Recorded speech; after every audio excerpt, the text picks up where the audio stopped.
Hello students, इस video में आप लोग देखें कक्षा 10वीं के एनसीईआरटी गणित से प्रश्नावली 6.2 की प्रश्न संख्या 5 का हल।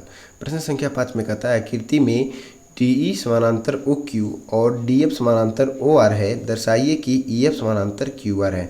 तो आप लोग आकृति देख सकते हैं और इस आकृति में जो है DE भुजा OQ भुजा के समानांतर है, ऐसा प्रश्न में दिया गया है, तथा DF भुजा OR भुजा के समानांतर है, ऐसा प्रश्न में दिया गया है। और हमें सिद्ध करना है कि EF भुजा जो है QR भुजा के समानांतर है। तो यदि हम DE और OQ भुजा को ध्यान से देखें, DE और OQ भुजा के ध्यान से देखें, तो त्रिभुज PQR का एक भुजा OQ है और उसके अंतर्गत एक रेखा DE खींची गई है। ठीक है, उसी प्रकार यदि हम DF और OR भुजा को देखें तो इसमें जो है DF भुजा त्रिभुज POR के अंतर्गत है तथा OR भुजा जो है त्रिभुज POR का एक भुजा है। ठीक है, तो यदि किसी त्रिभुज की एक भुजा के समानांतर कोई रेखा खींची जाए, है ना, जो कि त्रिभुज की अन्य दो भुजाओं को भिन्न भिन्न बिंदुओं पे प्रतिच्छेद करे, मतलब त्रिभुज PQO को त्रिभुज PQO के PQ भुजा को E बिंदु पे प्रतिच्छेद कर रही है, DE भुजा, और PO भुजा को D बिंदु पर प्रतिच्छेद कर रही है। तो यदि इस प्रकार से प्रतिच्छेद करे समानांतर खींची गई रेखा, तो वो त्रिभुज की अन्य दो भुजाओं को एक ही अनुपात में विभाजित करे।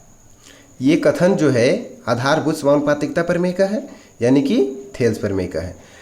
तो आइए इस प्रश्न को हल करते हैं। और यदि आप लोग को आधारभूत समानुपातिकता प्रमेय के बारे में समझ में नहीं आ रहा है तो इस वीडियो को डिस्क्रिप्शन में उसका लिंक दिया हुआ है, आप वहाँ से देख करके उसको समझ सकते हैं। तो सबसे पहले हम आएंगे त्रिभुज PQO में, लिखेंगे त्रिभुज PQO में। त्रिभुज PQO में जो दिया हुआ है D समानांतर OQ है, DE भुजा जो है OQ भुजा के समानांतर है, तो लिखेंगे DE समानांतर OQ।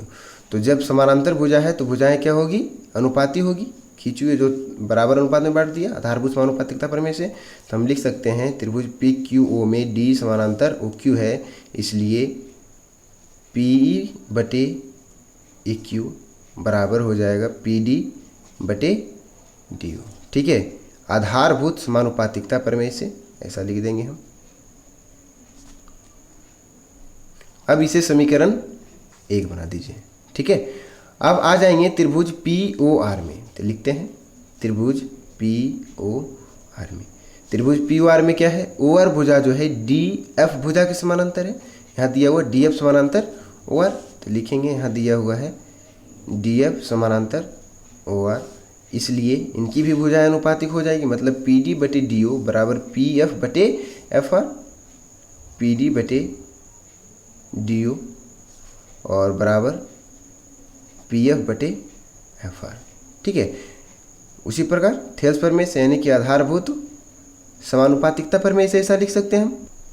ठीक है, तो अब जो है हमें देखना है, इसे हम समीकरण 2 बना देंगे। ये समीकरण 1 बना चुके हैं, ये समीकरण 2 बना चुके हैं। अब समीकरण 1 और 2 को यदि ध्यान से देखें, ठीक है, तो इसमें PD बटे DO और PD बटा DO दोनों में क्या है, कॉमन है। मतलब समीकरण 1 में भी PD बटे DO है और समीकरण 2 में भी PD बटे DO है। तो मतलब PE बटे EQ का वैल्यू जो है PF बटे FR का वैल्यू के क्या हो जाएगा, बराबर हो जाएगा, क्योंकि इन दोनों का वैल्यू जो किसके बराबर है, PD बटे DO के बराबर है ना। तो अब आइए हम लिखते हैं समीकरण 1 एवं 2 से। तो समीकरण 1 एवं 2 से हम क्या लिख सकते हैं, PE बटे EQ बराबर PF बटे FR। लिखते हैं PE बटे EQ बराबर PF बटे FR। ठीक, तो ये हमें एक अनुपात मिला। तो अब इस त्रिभुज को हम ध्यान से देखते हैं, जो अनुपात मिला हमें क्या मिला है, PE बटे EQ और बराबर PF बटे FR, यानी PE बटे EQ और बराबर मिला है PF बटे FR। तो अब इस अनुपात को ध्यान में रखते हुए हमें थेल्स प्रमेय के विलोम, यानी कि आधारभूत समानुपातिकता प्रमेय के विलोम पे थोड़ा सा ध्यान देना है। तो थेल्स प्रमेय के विलोम यानी आधारभूत समानुपातिकता प्रमेय के विलोम में क्या कहता है कि यदि किसी त्रिभुज की दो भुजाओं को कोई रेखा, ठीक है, किसी त्रिभुज की दो भुजाओं को कोई रेखा एक ही अनुपात में विभाजित करे, है ना, तो वह तीसरी भुजा के क्या होती है, समानांतर होती है। ऐसा आधारभूत समानुपातिकता प्रमेय के विलोम में कहा गया है। यदि आपको ये भी नहीं समझ में आ रहा है तो उसका भी लिंक इस वीडियो के डिस्क्रिप्शन में दिया हुआ, तो वहाँ से आप लोग जा करके देख सकते हैं। यानी कि पी बटे ई क्यू बराबर पी एफ बटे एफ आर, अनुपात बराबर है इन दोनों भुजाओं का, जो ई एफ रेखा के द्वारा क्या किया गया है, अनुपात निकाला गया है। ठीक है, तो उस हिसाब से ई एफ भुजा जो है क्यू आर भुजा के क्या हो जाएगा, समानांतर हो जाएगा।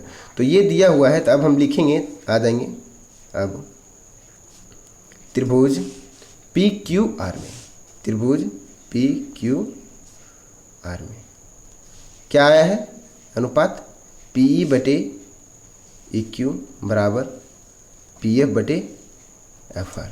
ठीक है, इसलिए ई एफ भुजा जो है क्यू आर भुजा के समानांतर हो जाएगा। यहाँ से ई एफ समानांतर क्यू आर, किससे, आधारभूत समानुपातिकता प्रमेय के विलोम से ई एफ भुजा जो है क्यू आर भुजा के समानांतर हो गया। तो प्रश्न में हमें यही सिद्ध करना था कि दर्शाइए कि ई एफ जो है क्यू आर भुजा के क्या है, समानांतर है। तो ये हम सिद्ध कर चुके हैं।